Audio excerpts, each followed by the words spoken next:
రైతులకు good news చెప్తున్నారు ముఖ్యమంత్రి రేవంత్ రెడ్డి. అకాల వర్షాలతో పంట నష్టపోయిన రైతులకు ఎకరాకు 10,000 రూపాయల చొప్పున ఆర్థిక సహాయాన్ని అందిస్తామంటున్నారు. ఈ మేరకు కలెక్టర్లను కూడా ఆదేశించినట్టుగా తెలుస్తోంది. 29, 30 తేదీల్లో కలెక్టర్లతో సమీక్షా సమావేశం నిర్వహించబోతున్నారు. పంట నష్టం వివరాలు, అలాగే ఇక పంటకు కావాల్సినటువంటి ఎరువుల సరఫరా, విత్తనాలకు సంబంధించినటువంటి పూర్తి అంశాలను ముఖ్యమంత్రి సమీక్షించబోతున్నట్టుగా తెలుస్తోంది. జూన్ 1 నాటికి పంట నష్టంపై నివేదిక ఇవ్వాలంటూ అధికారులను ఆదేశించారు. ఇక మరోవైపు నకిలీ విత్తనాలు అమ్మేవారిపై పీడీ యాక్ట్ పెట్టాలంటూ కూడా ఆదేశించినట్టు తెలుస్తుంది. మిల్లర్లు సహకరించకపోతే తాత్కాలిక గోదాములకు ధాన్యం తరలించాలంటూ ఆదేశించారు. 29, 30 తేదీల్లో కలెక్టర్లతో ఇన్ఛార్జ్ మంత్రుల సమీక్ష సమావేశాలు ఉండబోతున్నాయి. ఈ నేపథ్యంలోనే అధికారులకు పూర్తిస్థాయి జాగ్రత్తలు సూచిస్తూ ముఖ్యమంత్రి ఆదేశాలు అయితే జారీ చేశారు. రైతులను అప్రమత్తం చేయాలని సూచించిన పరిస్థితి కనబడుతుంది. మా ప్రతినిధి శ్రీశైలం ఉన్నారు. శ్రీశైలం, ముఖ్యమంత్రి అకాల పంట నష్టానికి పరిహారం చెల్లించాలని నిర్ణయించినట్టుగా తెలుస్తోంది. ఎంత మొత్తం ఇవ్వబోతున్నారు? ఇది ఎప్పుడు ఇవ్వబోతున్నారు?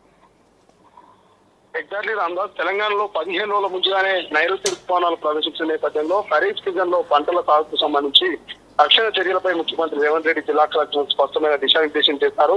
విత్తనాలు, ఎరువుల లభ్యత, మిగిలిపోయిన ధాన్యం సేకరణ, పంట నష్టం పరిహారంపై కీలక ఆదేశాలు జారీ చేశారు. సీజన్ కు అనుగుణంగా తీసుకోవాల్సిన చర్యలపై ఆయా జిల్లాల ఇన్ఛార్జు మంత్రులు మే 29, 30 తేదీల్లో జిల్లా కలెక్టర్తో సమావేశాలు నిర్వహించి జూన్ 1 నాటికి నివేదికలు అందజేయాలంటూ ఆదేశించారు. రాబోయే నెల రోజుల పూర్తి స్థాయిలో క్షేత్రస్థాయిలో పర్యటిస్తూ ప్రజలతో సంబంధాలు కొనసాగిస్తూ అధికార యంత్రాంగాన్ని పరుగులు పెట్టించాల్సిన స్పష్టమైన ఆదేశాలు జారీ చేశారు.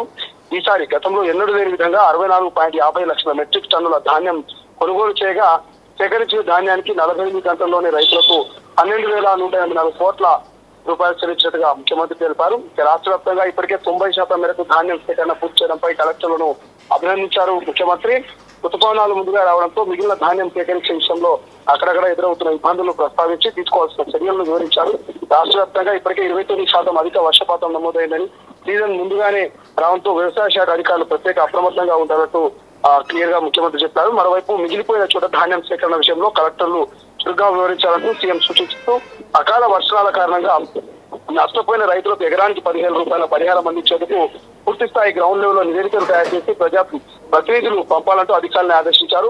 ఇక ముందస్తు వర్షాలని దృష్టిలో ఉంచుకొని వ్యవసాయ శాఖ తమ ప్రణాళికలు మార్పులు చేసుకోవాలంటూ సూచించారు రామదాస్. రైతులకు అవసరమైన విత్తనాలు, యూరియాను అందుబాటులో ఉంచాలని సీఎం రేవంత్ కు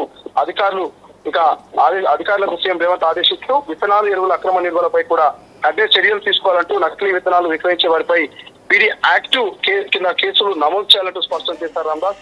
ఇక వర్షాల కారణంగా కొనుగోలు కేంద్రాలకు పెద్ద ఎత్తున ధాన్యం వచ్చే అవకాశం ఉందని, పూర్తి స్థాయిలో మద్దతు ధరకు కొనుగోలు చేయాలంటూ పౌర సరఫరా శాఖ మంత్రి ఉత్తమ్ కుమార్ రెడ్డి కామెంట్ చేస్తూ రవాణా సమస్యలు రాకుండా రవాణా, రెవెన్యూ శాఖ అధికారుల సమన్వయంతో వాహనాలు అందుబాటులో పెట్టాలని సూచిస్తూ మిల్లర్లు సహకరించకపోతే తాత్కాలిక గోదాములకు తరలించేందుకు అధికారులు చర్యలు తీసుకోవాలంటూ ఉత్తమ్ కుమార్ రెడ్డి ఆదేశించారు. మరోవైపు కల్తీ విత్తనాల మీద యూరియాలో అక్రమం జరిగినా, ఒకవేళ రైతుల్ని పట్టించుకోకపోయినా, ధాన్యం కొనుగోలులో జాప్యం జరిగినా ఖచ్చితంగా తక్షణమే అధికారులు చర్యలు తీసుకోవాలి.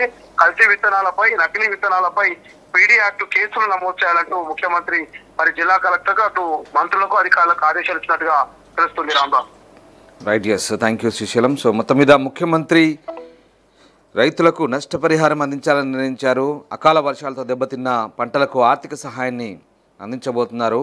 ఎకరాకు 10,000 రూపాయల చొప్పున అందించాలని నిర్ణయించినట్టుగా తెలుస్తోంది.